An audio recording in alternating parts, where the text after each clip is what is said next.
The earth is a rich and vast storehouse. From it come all the materials that we use. One of the most important of these materials is copper. Without copper, our modern world as we know it could not exist.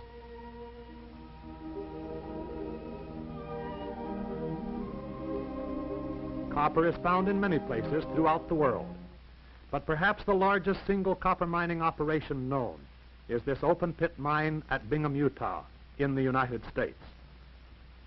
To uncover the ore, it is necessary to blast down and haul away mountains of earth that lie on top of it. To prepare for blasting, workmen first drill vertical holes. The steel drill has a hole down its center, coming out at the bit.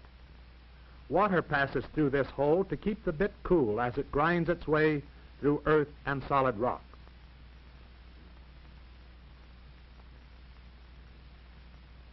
When the drilling is done, a long blowpipe is dropped into the hole.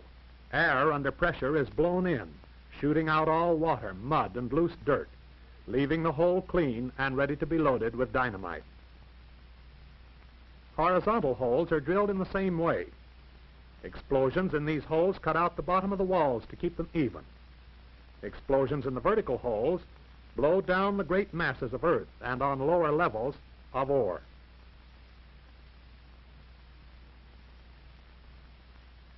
Vertical holes are loaded with granulated dynamite. It is poured and tamped tightly to the bottom.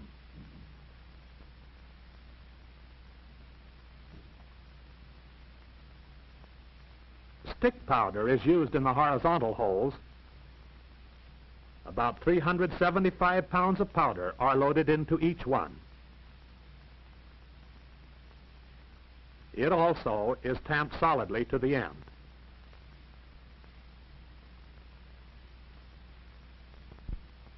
And now, blasting time.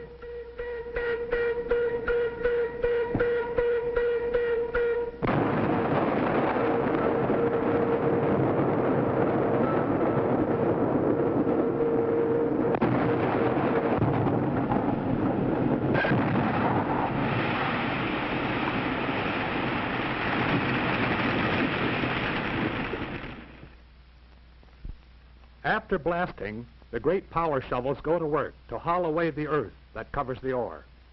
Trains of empty 100-ton cars are run into the blasted down sections, and the shovels begin loading. 125 cars of earth are moved to every 100 cars of ore.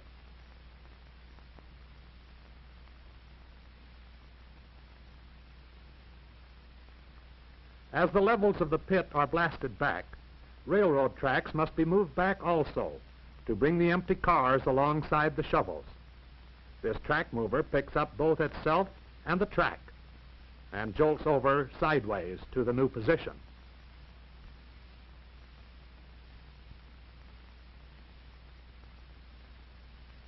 In the lower section of the pit, ore is loaded. The ore rock is grayish in color, but only 1 cent copper.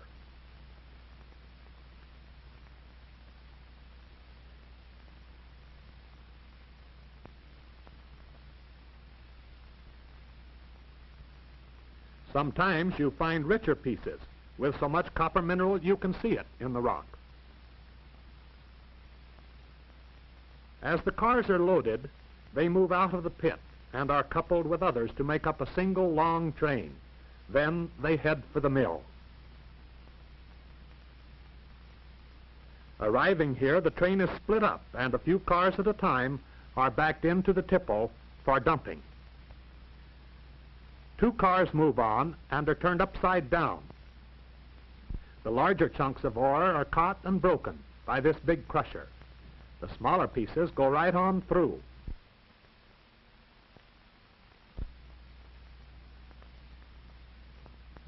Then the ore moves on conveyor belts from one crusher to another, being ground into finer and finer pieces. Finally, it reaches these great steel drums, or ball mills. Each drum contains 22 tons of steel balls, which grind the ore until it becomes almost like powder.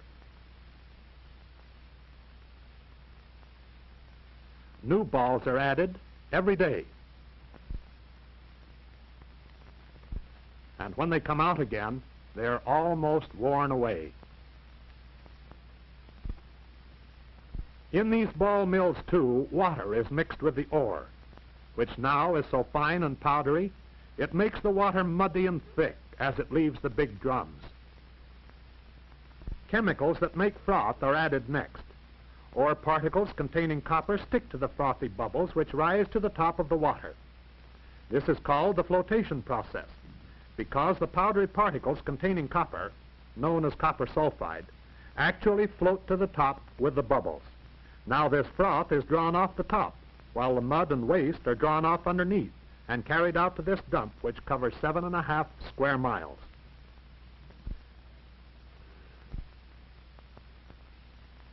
The copper sulfide is removed bubbles by these disc-shaped canvas filters.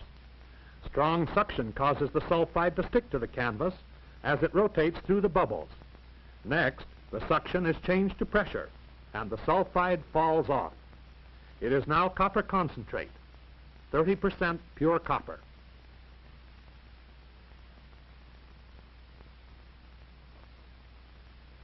From the mill, the concentrate goes to the smelter, where it will be made 99% pure copper. Here it is emptied from the railway car by this big shovel. Other ores containing silica, iron, sulfur, and other minerals must be added to the copper concentrate before smelting to make it heat and burn more rapidly. Here a carload of these ores is dumped. After the ores have been added to the copper concentrate, the mixture is hauled to the roaster.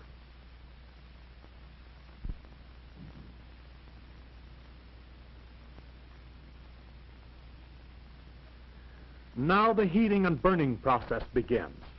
Sulfur burns first. That is what you see here. From the roaster, the ore mixture, now called calcines, goes to the great furnaces, where for the first time it becomes hot enough to melt. These furnaces reach almost 2,800 degrees Fahrenheit. In its molten form, the copper ore mixes with other elements such as iron, silica, and lime to form what is called copper matte and slag. The slag is waste. It is hauled out and dumped. The molten mass cascades down the side of the dump like lava from a volcano.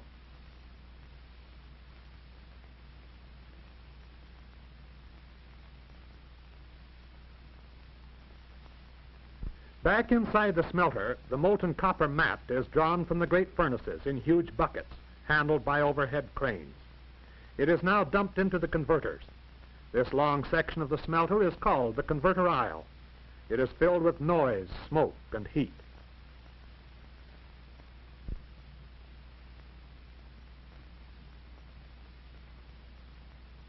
In the converters, air is blown through the molten mixture to help burn out impurities. Finally, there remains the molten copper, approximately 99% pure. It also contains small quantities of precious metals, such as gold and silver.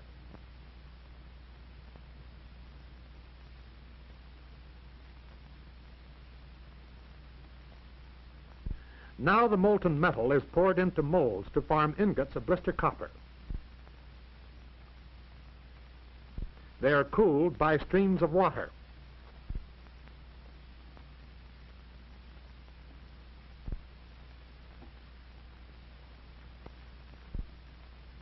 They come out of the bath still steaming and too hot to touch, except with hooks and asbestos gloves.